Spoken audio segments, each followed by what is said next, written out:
So the golden angle is approximately 137.5 degrees, dictates the spiraling pattern of sunflower seeds.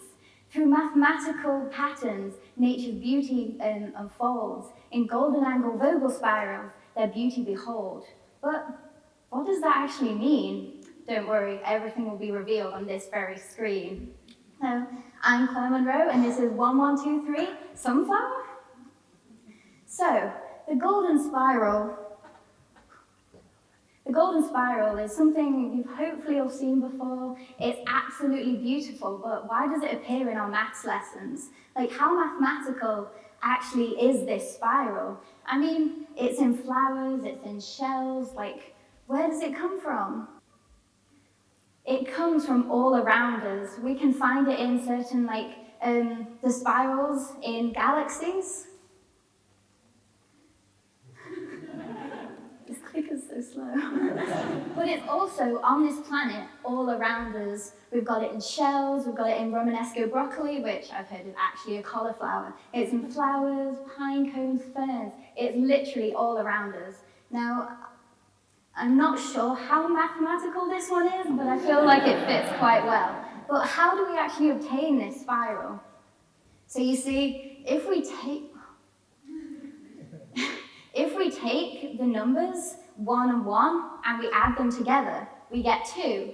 Now if we take 1 and 2, add them together, we get 3. You can probably see where I'm going with this. 2 and 3, 5. And that's how we obtain the Fibonacci sequence. And now, when we put all of those together, we find that the spiral starts to appear.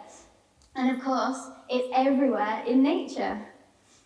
So, why am I looking at spirals? Well, because nature has gone through billions of years of evolution.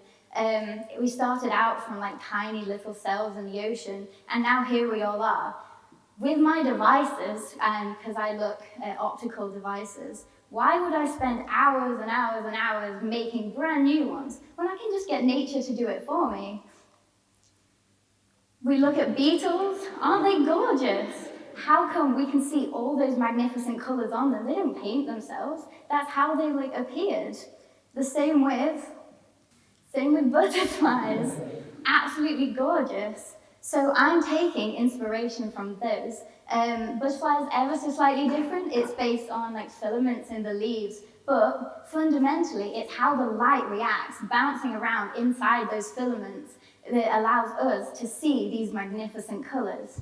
So what I'm doing is I'm not quite taking the Fibonacci spiral, I'm taking the golden angle, which can be determined from these Fibonacci numbers. I mean, there's a lot of maths involved, it's not very difficult, but I mean, it's kind of slightly boring. So just take my word for it, these are the Fibonacci numbers, this is how we obtain it. And we get approximately 137.5 degrees.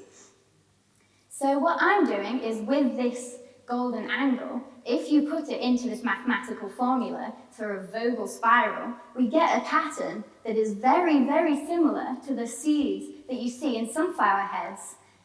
This is the pattern there. And I'm taking this and I'm making it very, very small onto different devices, and I'm shining very powerful lasers onto these devices.